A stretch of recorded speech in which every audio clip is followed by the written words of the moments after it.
was lucky because I had a lot of time doing theatre work in London with Oh, did you? with my benefactor Greg Katahanas, who mentored a few of us. So I was lucky. He had a Churchill Fellowship that enabled him to get free tickets to allow me to come to rehearsals and allow me to come to the shows. Well, they were wonderful time.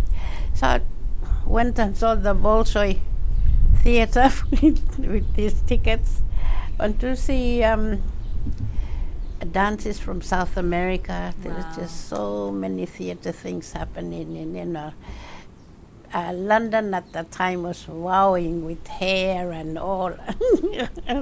And I was in the middle of it, yes. And anyway, it's a fantastic time. Yeah, and then I came back, and I suppose having had this experience, the art school kind of said, just come and help us. Come and help us with what you've learned over there. And started from there. But the first things that I wrote were puppet plays. And then I also using those gogodala masks, we put little, puppet hands in them, so we were able to use them over there. Yeah. It was a picture of these children watching, with their eyes. So they were my very first, well, they weren't really my first plays and things. I'd written plays before for when I was teaching. I used to have street theatre in front of my house underneath the hurricane lights or gas lights or moonlit nights. And the kids, because they were going to the high school and I was teaching at the primary school, were so keen about this drama. Everybody was very interested, and just having that theatre truck, people knew you. They'd see the truck appearing, they'd sing, theatre, theatre, theatre, theatre. Exciting times for all of us, and with independence approaching, was during all self-government, so when independence was approaching, had come, everyone was in a nation-building mood, so we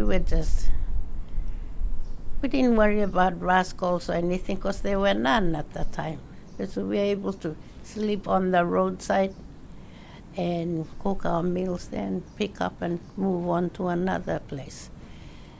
And yeah, such a good time. And then William Takaku and Albert Toro, they joined me after. Then we joined the dance and drama.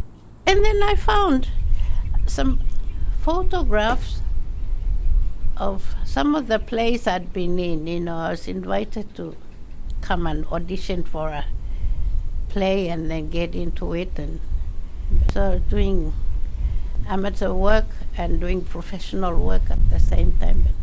I guess the very first play I wrote was quite a controversial one. It was at the time that there was going to be ruling that no vagrancy in town. It's a big debate, We should introduce licensing, people permits, so that they stay in their villages and not come into the. So I thought I'd do a play around these guys, these three characters combined together, and I made this play called High Cost of Living Differently. It involves him being arrested because he's selling dog meat. He gets arrested, and the police sergeant who interviews him ends up, making friends with him. But the sergeant walks in, constable gets friendly with him. The sergeant walks in to say that, no, you don't treat your prisoners like that. He's a criminal. Blah, blah, blah. Goes to court and everything. So we had a picture of, for advertisement, we had a picture of the policeman kicking the vagrant. So cut the story short. And that was it. Newspaper guys were there, and they captured it for a post. And this was the front page. Oh, vagrancy. These debates were talking about he's a fellow being kicked by police. Wait a minute, it's a play by Nora Vagi Brash. It's just... Anyway, and I'd gone and borrowed police uniforms from the police college. So, anyway, that night we were performing. We used the theatre, Moresby Arts Theatre here. And the police turned up. They took their uniforms and said they were not... this was before the play started. So Oliver started to panic. Oh my God, what are we going to do? I said, no, let's just do it with two guys in their undies. And we'll have to have a little, this is just before we put the play on. So I said, Oliver, we just have to get all those programs, and underneath say the police have taken back their uniforms, so therefore our guys are in undies. They go, no, we can't produce. Anyhow, next day the police came back. They wanted to go into the theatre to take pictures. I said, sorry, we're not allowed to take, we're hiring this hall, and the owners of the theatre don't allow people to take pictures. So next day the police commissioner came down. Fortunately, he was somebody that I used to joke with, Pius Kerple at that time. Came down and said, my sister, what's this hullabaloo? I said, yeah, well, ask your men. I signed those forms to bring that things out. He says, well, actually, we were rethinking. We'll give you back. So we gave them tickets to come and watch. They thoroughly enjoyed it. And they said, oh, gee, we should have just come and watched the rehearsal. And the next one I wrote is Which Way, Big Man? Of course, that one is currently a bit still. People read it, the students read it at school, and said on the lecture notes at university, so it's still very still current.